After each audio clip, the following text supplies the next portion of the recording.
Hello student, Prayag civil academy के YouTube channel में आपका स्वागत है।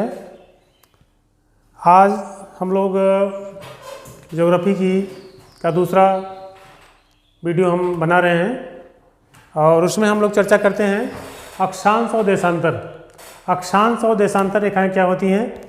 ये सपोज करते हैं, मान लेते हैं कि हमारी पृथ्वी है और पृथ्वी के मिडिल से, पृथ्वी के बीचों बीच से होकर हमारी अक्षांश रेखा जो जाती है उसको 0 डिग्री अक्षांश बोलते हैं। जो ग्लोब या मैप पर, ये काल्पनिक रेखाएं हैं, काल्पनिक रेखाएं जो ग्लोब पर पश्चिम से पूरब की ओर ये खींची रहती हैं 1-1 डिग्री के अंतराल पर, 1-1 डिग्री के अंतराल पर खींची गई ध्रुवों तक ये रेखाएं जो है इनकी संख्या होगी 89 89 होगी। ये भूमध्य रेखा से उत्तर की ओर उत्तरी गोलार्ध, भूमध्य रेखा से दक्षिण की ओर दक्षिणी गोलार्ध। ये इस तरह से भूमध्य रेखा पृथ्वी को 2 बराबर भागों में बांटती है, उत्तरी गोलार्ध और दक्षिणी गोलार्ध, नॉर्थ हेमिस्फीयर और साउथ हेमिस्फीयर। तो 1-1 डिग्री के अंतराल पर उत्तरी गोलार्ध में खींची गई रेखाएं 89 89, दक्षिणी गोलार्ध में 1-1 डिग्री के अंतराल पर खींची गई रेखाएं 89। तो 89 89 178 178 और एक भूमध्य रेखा को शामिल कर लिया जाए तो इस तरह से पूरी अक्षांश रेखाओं की संख्या होगी 179 179 179 अक्षांश रेखाएं होंगी जो केवल ग्लोब पर और मैप पर ही खींची जाती हैं। तो इस तरह से, और इसी तरह से हम पृथ्वी के दोनों ध्रुवों, उत्तरी ध्रुव दक्षिणी ध्रुव, नॉर्थ पोल साउथ पोल को मिलाने वाली रेखाओं को देशांतर रेखा कहते हैं, जो उत्तरी ध्रुव से दक्षिणी ध्रुव को मिलाती है। 1-1 डिग्री पर खींची गई रेखाएं पृथ्वी के उत्तरी और दक्षिणी ध्रुव के से मिलाने वाली रेखाएं जो 1-1 डिग्री के अंतराल पर खींची जाती हैं, उन्हें हम देशांतर रेखा कहते हैं। ये भी काल्पनिक रेखाएं हैं और ये जो 0 डिग्री देशांतर है, जो 0 डिग्री देशांतर है, ये पृथ्वी को 2 बराबर भागों में बांटता है। और जैसे आप लोग जानते होंगे कि 0 देशांतर को ग्रीनविच मेरिडियन लाइन कहते हैं, जुलू लाइन भी बोलते हैं, और पूरे विश्व का जो मानक समय है वो लंदन के ग्रीनविच शहर से लिया जाता है। ये 1884 में अमेरिका के वाशिंगटन डीसी में कुछ प्रमुख देशों का एक सम्मेलन हुआ और उस सम्मेलन में ये निर्धारित किया गया कि जो मानक समय रेखा है, 0 देशांतर रेखा है, उसको लंदन के ग्रीनविच शहर से होकर के मान्यता हम लोग देते हैं, हम लोग मानेंगे। एक एग्रीमेंट हुआ सब में।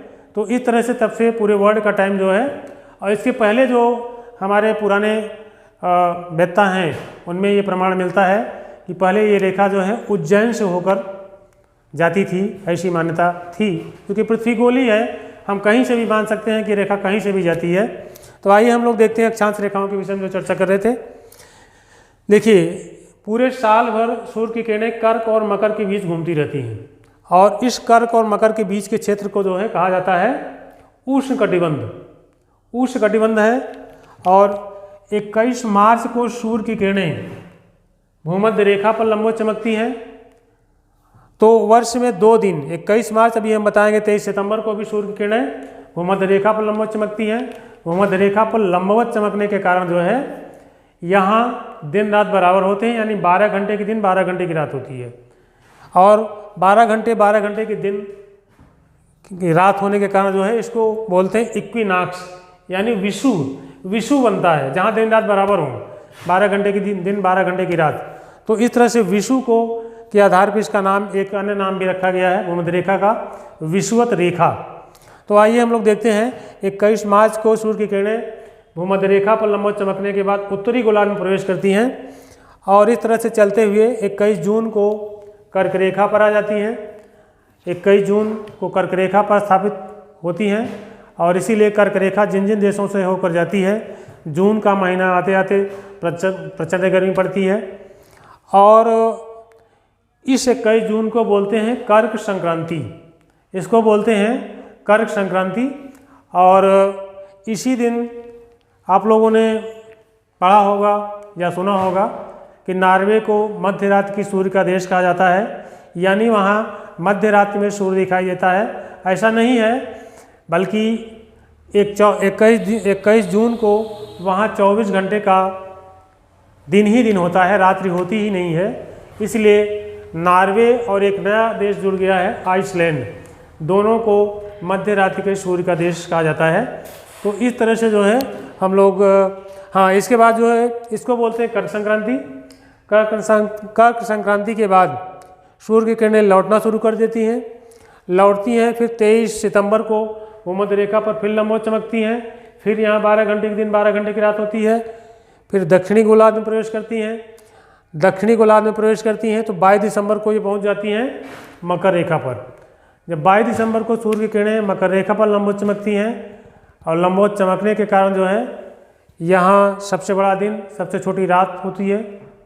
इसी तरह से 21 जून को भी यहाँ सबसे बड़ा दिन, सबसे बड़ी रात होती है 21 जून को। और 22 दिसंबर को सूर्य किरणें मकर रेखा पर लंबवत चमकती हैं, इसलिए यहाँ सबसे बड़ा दिन और सबसे सबसे बड़ा दिन होता है। और इसके बाद एक क्वेश्चन पहले वनडे एग्जाम में आता था, किस देश में क्रिसमस का त्यौहार गर्मी में मनाते हैं। तो क्योंकि क्रिसमस 25 दिसंबर को मनाया जाता है, तो 22 दिसंबर को सूर्य किरणें मकर रेखा पर होती हैं, जो ऑस्ट्रेलिया के बीचों बीच से होकर जाती हैं मकर रेखा, और इसलिए क्रिसमस का त्यौहार ऑस्ट्रेलिया में गर्मी मनाते हैं। इसको 22 दिसंबर को बोलते हैं मकर संक्रांति। लेकिन हम लोग जो मकर संक्रांति का त्यौहार मनाते हैं वो 14 या 15 जनवरी को मनाते हैं। उसके मनाने के पीछे कारण यह है कि सूर्य उस दिन मकर राशि पे होता है। 12 तारों का समूह है जो विविध आकार के दिखते हैं, और विविध आकार के दिखने के कारण जो है इनको अलग अलग उसी तरह का नाम दिया गया है, मीन, कन्या, वृष। तो इस तरह से मकर राशि है, तो सूर्य की किरणें 22 दिसंबर को मकर राशि पे होती हैं और ये मकर संक्रांति होता है। तो जो 14-15 जनवरी को त्यौहार मनाते हैं मकर संक्रांति का, उसके मनाने के पीछे कारण यह है कि सूर्य किरणें मकर राशि पे होती हैं। तो इस तरह से जो है अब हम लोग देखते हैं कि जो हमारी ये देशांतर रेखाएं हैं, दोनों ध्रुवों को मिलाने वाली रेखा, उत्तरी से दक्षिणी गोलार्ध को मिलाने वाली रेखाएं जो 1-1 डिग्री के अंतराल पर खींची जाती हैं, तो उनकी संख्या पूरी गोलार्ध, ये प्रधान देशांतर रेखा है जो उत्तरी गोलार्ध को दक्षिणी गोलार्ध, जो उत्तरी ध्रुव को दक्षिणी ध्रुव से जोड़ती है, इसको 0 देशांतर बोलते हैं। और इस रेखा से ही पूरे विश्व का मानक समय लिया जाता है, जो लंदन का एक उपनगर है ग्रीनविच, वहाँ से लिया जाता है। और इसका निर्णय 1884 में यूएसए, संयुक्त राज्य अमेरिका की राजधानी वाशिंगटन डीसी में कुछ प्रमुख देशों में जो है कि एक समिति में जो है निर्धारित किया गया। तो तब से पूरे विश्व का समय जो है ग्रीनविच मेरिडियन टाइम, ग्रीनविच से लिया जाता है। और जैसे आप लोगों को पता होगा कि हमारे भारत का समय ग्रीनविच मेरिडियन टाइम से 5.5 घंटा आगे है, 5.5 घंटा आगे है, यानी हमारे जो इंडिया की स्थिति है वो यहीं पर है, इंडिया हमारा यहीं पे है। और यहाँ ये आता है 82.5 डिग्री, 82.5 डिग्री, यानी ये 82.5 डिग्री में 5.5 घंटे का अंतर आता है। तो ये जो देशांतर रेखाएं हैं ये समय को निर्धारित करती हैं, देशांतर रेखाएं समय को निर्धारित करती हैं।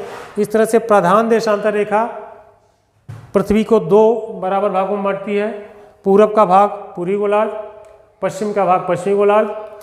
और पूर्वी गोलार्ध में इस तरह से 1-1 डिग्री के अंतराल पर 180 रेखाएं, इन रेखाओं का 180 देशांतर रेखा, 180 देशांतर रेखाएं पूर्वी गोलार्ध में, 180 देशांतर रेखाएं पश्चिमी गोलार्ध में। तो इस तरह से जो है 1-1 डिग्री पर 180 जो है 2 बार शामिल है, और 2 बार शामिल कर देंगे तो 360 रेखाएं, 360 रेखाएं 2 पूरे गोलार्ध में होगी। इस तरह से पूरे गोलार्ध को जो है 360 डिग्री में बांटा गया है।